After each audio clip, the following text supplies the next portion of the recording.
দ্রুত তিস্তা মহাপরিকল্পনা বাস্তবায়নের দাবিতে মানববন্ধন করেছেন নদীর পাড়ের ৫ জেলার মানুষ। ওই সময় তারা তিস্তা মহাপরিকল্পনা বাস্তবায়নে সরকারের কার্যকর উদ্যোগ গ্রহণ এবং জাতীয় বাজেটে প্রয়োজনীয় বরাদ্দ নিশ্চিত করার দাবি জানান। লালমনিরহাটবাসী এবং দেশবাসীকে জানাতে চাই, আপনারা দেখেছেন যে স্বাধীনতার ৫৪ বছরে এই তিস্তা পাড়ে অনেক মন্ত্রী এসেছে, অনেক আশ্বাস পেয়েছি, কিন্তু তিস্তা পাড়ের মানুষের দুঃখের কান্না থামেনি। আমরা গতকালও সে ধরনেরই একটি আশ্বাস পেলাম বলে আমার কাছে মনে হয়। আপনারা জানেন যে আমাদের তৎকালীন তিস্তা বাঁচাও আন্দোলনের যিনি মহানায়ক ছিলেন, আমাদের লালমনিরহাটের কৃতি সন্তান আসাদুল হাবিব দুলু ভাই, যিনি বাংলাদেশের আজকের সরকারের একজন প্রভাবশালী মন্ত্রী, তিনি সেদিন কিন্তু তিস্তা মহাপরিকল্পনা বাস্তবায়ন নিয়ে কথা বলেছেন। কিন্তু আমরা গতকালকে শুনতে পেলাম নতুন শব্দ, তিস্তা মেঘা প্রকল্প। আমরা এই মহাপরিকল্পনা এবং মেঘা প্রকল্প, এটা কি নতুন কোনো মূলা ঝুলালো কিনা, এটা এ ব্যাপারে আমরা সন্দিহান। তিস্তা মহাপরিকল্পনা বাস্তবায়ন সংগ্রাম কমিটির উদ্যোগে শনিবার দুপুরে মানববন্ধনে অংশ নেন রংপুর, লালমনিরহাট, কুড়িগ্রাম, নীলফামারী ও গাইবান্ধা জেলার হাজারো মানুষ। এতে তিস্তাপাড়ের নদী ভাঙন ও বন্যা কবলিত এলাকার বাসিন্দারা অংশ নিয়ে তাদের দীর্ঘদিনের দুর্ভোগ ও ক্ষতির বিষয়ে জানান। আমরা ইতিমধ্যে দেখেছি যে তিস্তা মহাপরিকল্পনা বাস্তবায়নের জন্য আমাদের এই অঞ্চলের রাজনীতিবিদ, বর্তমান মন্ত্রী অধ্যক্ষ আসাদুল হাবিব দুলু, তার নেতৃত্বে আন্দোলন হয়েছে। আমরা সেই আন্দোলনে একাত্মতা ঘোষণা করেছিলাম। আমরা দেখেছি তিনি যেভাবে আন্দোলন সংগ্রাম করেছেন, আন্দোলনটা জমে উঠেছে। আমরা আশা করেছিলাম যে তিস্তা মহাপরিকল্পনা বাস্তবায়ন হবে, কিন্তু তিনি মন্ত্রী হওয়ার পরে, এই সরকার ক্ষমতায় আসার পরে আমরা যে বাজেট আমরা প্রণয়ন দেখেছি, এই বাজেটে তিস্তা মহাপরিকল্পনা বাস্তবায়নের জন্য কোনো টাকা পয়সা বরাদ্দ রাখা হয়নি।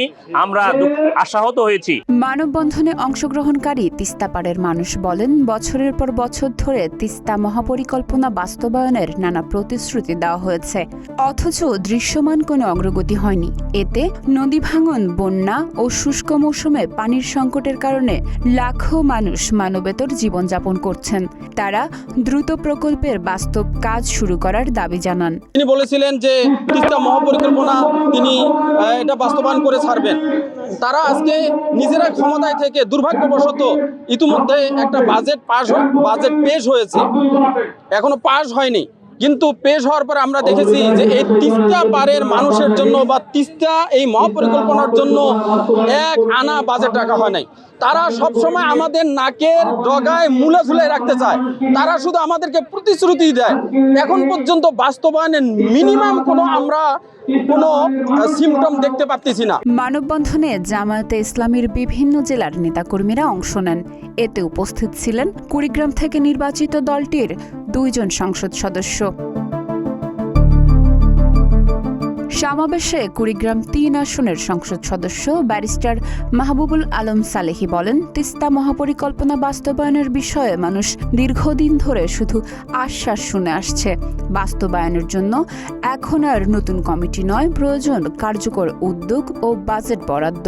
একটা প্রশ্ন সরকারকে আমি ছুড়ে দিতে চাই, তার মানে হলো নতুন যে টেকনিক্যাল কমিটি করা হচ্ছে, তার মানে হলো যে উচ্চ পদস্থ যে নতুন কমিটি করা হচ্ছে, এই কমিটি কি এই তিস্তা মহাপরিকল্পনাকে বাইপাস করে এই ড্রেজিং খননের জন্য করা হচ্ছে?